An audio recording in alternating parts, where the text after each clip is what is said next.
Fulfillment, it's able to withstand even moments of unhappiness. Fulfillment is very simple for me.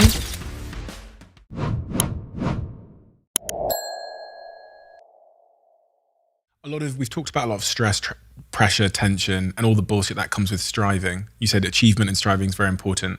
What is the cocktail, the ingredients that you now need for that fulfillment that you described earlier? All right, I actually have as close as you're gonna get to a conceptual math equation here. Okay. So fulfillment is very simple for me. And it has to do with the directives that are embedded in your brain from an evolutionary standpoint.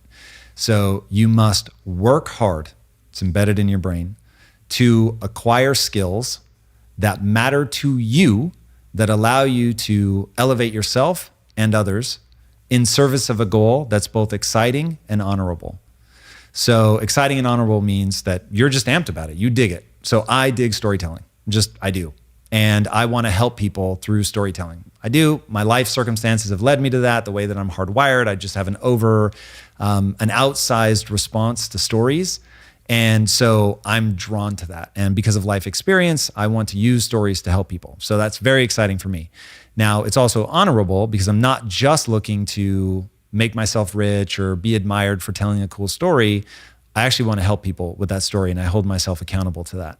So when you have that cocktail, you're working hard to garner a set of skills that allow you to serve not only yourself, but other people. That's fulfillment. So people can say whatever they want. And I know, like, if I'm actually out there every day doing my best to help people, I'm going to feel good about that. Now, I'm not going to feel good about people misunderstanding that. That's still going to suck. But I know what's in my heart. And so if I'm like, no, for real, I'm showing up no matter what people say, I really am showing up to help people, then that will give you the emotional resilience that you need to see yourself through. So fulfillment is, it's able to withstand even moments of unhappiness. And when you have fulfillment, the thing that you believe in that you're fighting for, then it gets easier to push through, whatever frustrations, difficulties, the mob coming after you, whatever. If you don't have that, and you were just trying to be famous or get approval, and it feels like the entire world is piling on you, you just are like, yeah, I'm done with this. So there really has to be something you're fighting for. When you do interviews and you make content, and you do that a lot, right? So you're very much like me over this side of the table. When I make content, sometimes the thing that's front of mind comes through. So if this week, or that's why before we started recording, I asked you the question, what's front of mind? The thing that's front of mind tends to come through. I can't help it. So if I sit here with a guest and they are a chef, I'll end up talking about the thing that happened like 2 days ago. And I kind of get that a little bit from you, that one of the things that's front of mind is like, maybe I'm totally wrong, is dealing with the external criticism from the mob who are questioning something that to you came from a place of sincerity and authenticity. Is that? Since I started being on camera, that has been front of mind. Like, you really have to deal with that. And when I first started, I first stepped in front of the camera like 8 years ago, something like that. And I was like, I'm not sure I really want to do this. And I wrote an article that I thought it really was like, Tom, what is the most life-changing thing you've realized that you could offer as an idea to other people and that would change their life? And I wrote this article about how if you get hit, and in fact, I'm gonna light myself on fire again, because I know how people respond to this, but this is really what I wrote. If you get hit by a drunk driver, it's all your fault.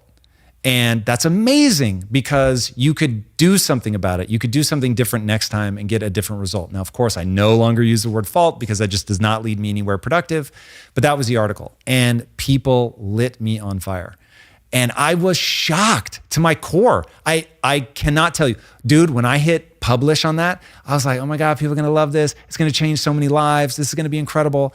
And then people were not loving it. And so I was like, whoa, okay. So that was extraordinarily eye-opening.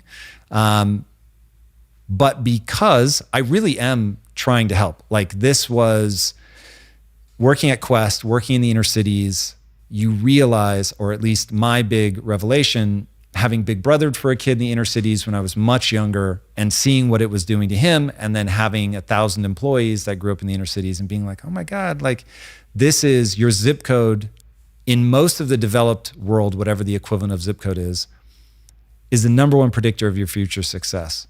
And so I was like, there's got to be a way to help people with that. And the conclusion I came to is it's this set of ideas that are timeless. They have nothing to do with me, but I have a way of explaining them through how I had to struggle with them. And so maybe I'm able to say it in a way that certain people will hear. And so between writing, between being on camera, between the stories that I hope to tell, that I can embed these ideas and get them across. And it does, they're in today's world, I've been given a gift, which is social media, which is Web3, which is going to allow me to expand all of this and reach people I never could have dreamed of reaching before. But it comes with the other side, which is you put something out that really is coming from a good place and people still are not loving it. Like my wife and I do this show called Relationship Theory.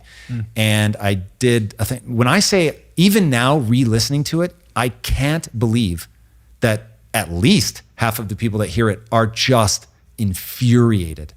And it's about like how to, develop a good sex relationship with your partner. I send clips to my girlfriend. Oh my God. And people were just like, who the fuck does this guy think he is? I'm like, wow. So anyway, you really do, like, we are raising a generation of people that need to develop incredible mental resilience against that if you want to be able to engage with this incredible gift that is the web and being able to communicate to large groups of people.